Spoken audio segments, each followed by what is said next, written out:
We now have a new Note 3, so how does it stack up against the old one? It's Joshua Vergara from Android Authority. What's going on, everybody? And here we have a quick look at the Samsung Galaxy Note 3 up against its predecessor, the Note 2.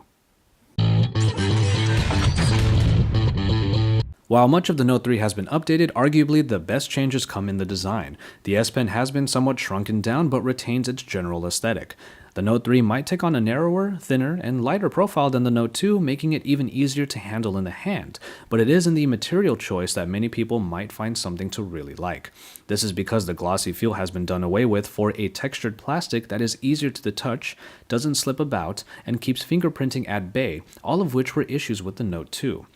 Essentially, we see the next step in the Note evolution, and this may be a welcome one that hopefully makes it to other Samsung devices. Yes, the Note 3 is lighter and, even if somewhat subtle, provides an overall better handling experience.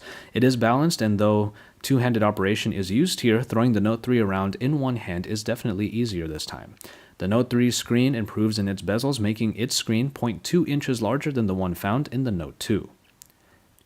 And since the Note 2, Samsung has gotten even better at its display game with the Galaxy S4 and now the Note 3.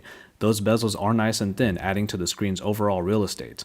Whereas the Note 2 originally had a 1280 by 720 resolution screen capable of 267 ppi, we now have a 1080p screen on the Note 3 capable of 388. It is truly an upgrade that echoes the success of the Galaxy S4 screen in a larger form factor.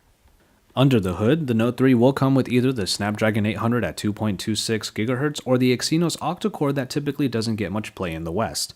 Given the age of the Note 2, its Exynos 4412 is definitely a far cry from the sheer power that the Note 3 is capable of. While its predecessor might have been able to hold its ground, the Note 3 absolutely flies and can handle even more multitasking as the first device out with 3 GB of RAM. The battery might not have gotten a significant increase this time around, but optimizations and power consumption could still give the Note 3 the edge in longevity. While we don't have any camera shots to show here, we can definitely expect the 13 megapixel camera in the Note 3 to outperform the 8 megapixel optics found in the Note 2. Enhancements and added features introduced in the Galaxy S4 make their way to the Note 3 as well, giving it a big boost over the more simplistic app of the Note 2. And finally, we look at software as the S Pen-enabled TouchWiz has been updated to Android 4.3. This brings along with it the new navigation options originally found in the Galaxy S4, while adding new functions to the S Pen.